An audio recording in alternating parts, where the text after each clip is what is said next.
हाँ तो प्यारे साथियों, कैसे हैं आप सब। उम्मीद करता हूँ बहुत अच्छे होंगे, स्वस्थ होंगे। दोस्तों, आज की इस बेहतरीन सी क्लास में हम लोग जैव प्रक्रम, जो कि आपके कक्षा 10वीं के बायोलॉजी के पहला चैप्टर है जैव प्रक्रम। उसके अंतर्गत बहुत सारे जो चैप्टर आते हैं, जिसमें पोषण भी आता है, श्वसन भी आता है, परिवहन भी आता है। लेकिन एनसीईआरटी बुक में जैव प्रक्रम एक ही चैप्टर है, समझ गए ना। तो उसको एकदम अच्छे से कॉन्सेप्ट को समझने वाले हैं। और यहाँ पर देखेंगे कि जैव प्रक्रम जो है कितने कितने चरणों में संपन्न होता है ना। पोषक तत्व क्या है, एकदम अच्छे से समझेंगे बड़े भैया। और आपका जो है क्लास 10th का क्लास चालू हो गया। आज से आप लोग फटाफट से जो है वीडियो को शेयर कर दीजिए और दोस्तों को जोड़ने का प्रयास कीजिए, क्योंकि आपके पास अब मार्च हो चुका है ना। मार्च 10 मार्च से भी ज़्यादा, मतलब 10 मार्च हो चुका है यहाँ पर। तो उससे भी ज़्यादा यदि समय आप लोग नहीं पढ़ने में लेते हैं, है ना, यदि आप उसमें नहीं मेहनत करते हैं तो आपको परीक्षा के वक्त दिक्कत होगी। इसलिए आप लोग जो है फटाफट से अब क्लास करिए, है ना। अच्छे से क्लास करिए और दोस्तों को भी शेयर कीजिए। बिना देर किए हुए हम लोग कॉन्सेप्ट क्लास को स्टार्ट करते हैं। कॉन्सेप्ट क्लास इसलिए मैंने यहाँ पर लिखा क्योंकि यह बेसिक है आपका जैव प्रक्रम का, बहुत बेसिक है भैया। यदि आप मेरे बड़े भैया, आपको यदि इस क्लास को एकदम अच्छे से नहीं देखे तो आप समझ जाइए कि आपको पोषण, परिवहन, इस प्रकार से जो आपका है जैव प्रक्रम पूरा अच्छे से समझ में नहीं आएगा। तो समझ लीजिए यहाँ पर क्या, आगे हम लोग को टेंशन नहीं होगा, है ना। तो यहाँ पर जैव प्रक्रम, जिसको हम लोग इंग्लिश में बोलते हैं लाइफ प्रोसेस, बहुत अच्छा सा टॉपिक है भाई। बहुत कुछ सीखने को मिलेगा आपको, है ना। आपके जीवन संबंधित है भैया, है ना। तो इसको परिभाषा के रूप में लिखते हैं हम लोग, वे सभी क्रियाएं जिसके द्वारा जीव अपने आप को अनुरक्षित या संरक्षित करते हैं जैव प्रक्रम कहलाते हैं। एकदम सिंपल परिभाषा, सिंपल परिभाषा जैव प्रक्रम क्या है ना। तो वे सभी प्रक्रियाएं जिसके द्वारा जीव अपने आप को संरक्षित करते हैं या अनुरक्षित करते हैं जैव प्रक्रम कहलाता है। अब भैया कहोगे कि जीव कैसे अनुरक्षित करते हैं, तो आप बताइए। आप मतलब इस धरती पर जिंदा है तो क्यों है, पता है। जब आपको खाना नहीं मिलेगा तो जिंदा रह पाइएगा, कुछ दिन बाद मर जाइएगा। पानी नहीं मिलेगा तो जिंदा रह पाइएगा, कुछ दिन बाद मर जाइएगा, है ना। तो यह जो क्या है, पोषण के अंतर्गत आ गया। यदि आप में जो है पानी एक जगह पिए तो पानी तो पी लिए, पाचन भी हो गया। अब जो ऊर्जा मिला, जो खाना से ऊर्जा मिला, उसको यदि परिवहन करके सब अंग में नहीं पहुंचाया जाए तो आपका सब अंग काम करेगा क्या? नहीं काम करेगा। तो एक तरह मृत शरीर के भांति मतलब हो जाएगा, है ना। तो इसलिए परिवहन भी जरूरी है, पोषण भी तो जरूरी हो गया, परिवहन भी जरूरी है। क्योंकि जो पचे हुए पदार्थों को एक जगह से दूसरी जगह पर सभी क्षेत्रों में पहुंचाना है और सभी से काम लेगा शरीर जो है। तो ऊर्जा जो मिलेगा उससे ही काम तो करेगा आदमी, है ना। और यदि उत्सर्जन ना हो तो क्या आदमी जिंदा रह सकता है? कुछ दिन बाद उसका डेथ हो जाएगा। कैसे? क्योंकि बहुत सारे बेकार पदार्थ यदि शरीर में आ जाएंगे, विभिन्न प्रकार के रोग हो जाएंगे बड़े भैया, समझ गए ना। और एक है श्वसन। श्वसन सबसे पहले उसको हम लोग को बोलना चाहिए, हमको न्यूट्रिशन के बाद वही बोलना चाहिए था, लेकिन चलिए कहीं भी बोले आप लोग समझ लीजिए। यदि आप सांस नहीं लिए, जरा इमेजिंग कीजिएगा इस वर्ड को। यदि आप सांस नहीं ले तो क्या जिंदा रह पाइएगा बड़े भैया? नहीं, नहीं ना, जिंदा नहीं रह पाइएगा। इसका मतलब है कि जो जो हमने बोला, श्वसन, पाचन, श्वसन, परिवहन, उत्सर्जन, सब चीज जरूर है जीवन को संरक्षित करने में, यानी कि जीवन जीने में। सिंपल भाषा में समझिए, जीवन जीने में ये सारी चीजें जरूरी है भैया। यदि ये सारी चीज़ें ज़रूरी है तो इसको हम लोग को यहाँ पर पढ़ना है और इसको अच्छे से पढ़ना है ना। यही सारी चीज़ें ज़रूरी है और इसी को जो है हम लोग जो है क्या कहते हैं, एक साथ जैव प्रक्रम कहते हैं। वे सभी क्रियाएं जिसके द्वारा जीव धरती पर जिंदा रहते हैं या उनका अनुरक्षण होता है, संरक्षित रहते हैं, वो कहलाते हैं जैव प्रक्रम। जैव प्रक्रम यानी कि एक प्रोसेस है भैया। क्या है? लाइफ का प्रोसेस है, इसीलिए लाइफ प्रोसेस इसका नाम रखा गया।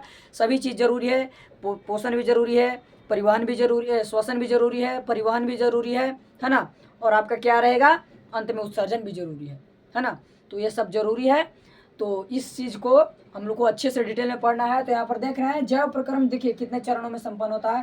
पहला पोषण, जो आज हम लोग इसका कुछ इंट्रोडक्शन देंगे, है ना। क्या देंगे? इंट्रो देंगे। और उसके बाद अगली वाले वीडियो में, अगली वाले क्लास में एकदम बेहतरीन तरीके से बताया जाएगा कि पोषण के कितने प्रकार होते हैं, स्वपोषण, पर पोषण ये कितने प्रकार होते हैं, एकदम अच्छे से एकदम बताया जाएगा आपको लॉलीपॉप की तरह। तो देखिए यहाँ पर पोषण यानी कि न्यूट्रिशन पहला हो गया, दूसरा क्या श्वसन यानी कि रेस्पिरेशन दूसरा हो गया, तीसरा परिवहन ट्रांसपीरेशन, चौथा उत्सर्जन एक्सक्रिएशन। थोड़ा थोड़ा इसको हम इंट्रोडक्शन दे दे रहे हैं यहाँ पर। तो पोषण को तो एकदम थोड़ा सा और ज़्यादा देंगे, लेकिन देख लीजिए यहाँ पर पोषण मतलब कि एक तरह से पाचन कर सकते हैं, है ना। शरीर में भोजन लिए उसका मतलब पचना, वह क्या कहलाता है, पोषण कहलाता है, पाचन यहाँ पर कर सकते हैं, है ना। इसके अंतर्गत ही पाचन आता है। उसके बाद क्या है, उसके बाद है श्वसन। श्वसन यानी कि सांस लेने के पश्चात आपको जो है सभी कोशिकाओं में भेज दिया जाता है। वो आगे पढ़ेंगे किसके द्वारा भेजा जाता है, कैसे भेजा जाता है, एकदम बहुत इंटरेस्टिंग टॉपिक है यह भैया, है ना। तो वह श्वसन हो गया जिसके द्वारा हम लोग श्वास लेते हैं। फिर परिवहन, जो पचे हुए पदार्थ है उससे जो एनर्जी मिली या रक्त एक तरह से रहा, रक्त एक तरह से एनर्जी तो है। यदि रक्त निकाल दिया जाए तो देखे हैं आप लोग जरूर इमेजिन किए होंगे कि कोई व्यक्ति में से यदि ब्लड निकला हो वह व्यक्ति कमज़ोर हो जाता है। क्यों कमज़ोर हो जाता है, वह एक तरह से बहुत उसमें एनर्जी है ना। रक्त बहुत बहुत बहुत शरीर का बहुत प्रमुख घटक है भैया, तो रक्त होना जरूरी है। तो रक्त का एक जगह से दूसरे जगह जाना, आप लोग देखे होंगे शरीर में, चाहे इस तरह से आप लोग सोए होंगे तो इस तरह से हाथ रखे होंगे तो कुछ टप टप टप इस प्रकार से आवाज़ देता है। वह क्या करता है, रक्त चलता है, रक्त जो है वो नली में चलता है, नस में चलता है, तो उस चलने वाले प्रक्रिया को हम लोग परिवहन कहते हैं, तो परिवहन भी हो जाता है। ठीक, उत्सर्जन क्या है, बेकार पदार्थों को, है ना, पसीना के द्वारा और एक तरह से बाथरूम के द्वारा इस तरह से हम लोग जो है क्या कर देते हैं, उसको उत्सर्जित कर देते हैं। तो उत्सर्जन भी जरूरी है, क्योंकि बेकार पदार्थ यदि शरीर में रहेगा तो बहुत बड़ा रोग हो जाएगा। समझ में आया, ये आपका इंट्रोडक्शन रहा। अब यहाँ पर थोड़ा सा पोषण के थोड़ा सा डिटेल इंट्रोडक्शन दे रहे हैं, इंट्रोडक्शन, और इसका फुल डिटेल मिलेगा कल वीडियो में, है ना। देखिए सबसे पहले आप लोगों को एक कॉन्सेप्ट पढ़ना जरूरी है कि पोषक तत्व आखिर क्या है। न्यूट्रिएंट्स जिसको हम लोग बोलते हैं, पोषक तत्व वैसा पदार्थ जो हमारे शरीर के सर्वांगीण विकास के लिए या पूरा शरीर के पूर्ण विकास के लिए क्या है, जरूरी होता है।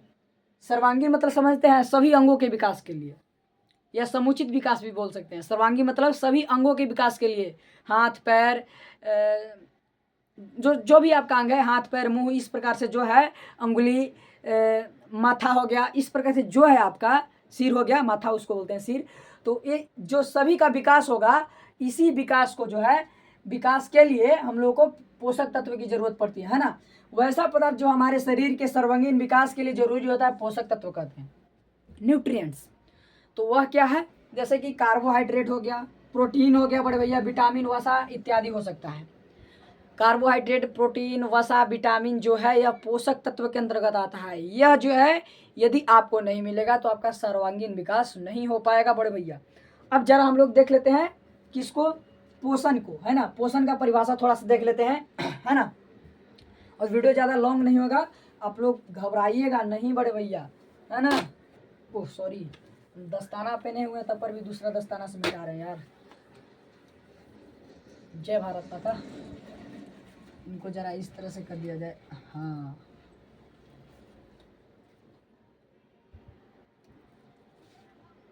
चलिए अब देखिए यहाँ पर पहला क्या है बड़े भैया, आपका पहला है पोषण यानी कि न्यूट्रिशन।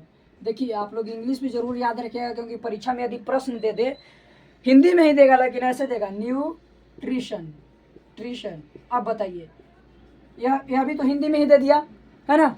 तो ऐसे भी प्रश्न आ जाएगा आपको, तो इसलिए आपको जो है इंग्लिश भी ध्यान में रखना है, इंग्लिश भी बड़े भैया ध्यान में रखना है। इंग्लिश के बहुत बड़ा रोल है आपके जीवन में, है ना, जीवन में बहुत बड़ा रोल है। देखिए पोषण क्या है बड़े भैया, है ना।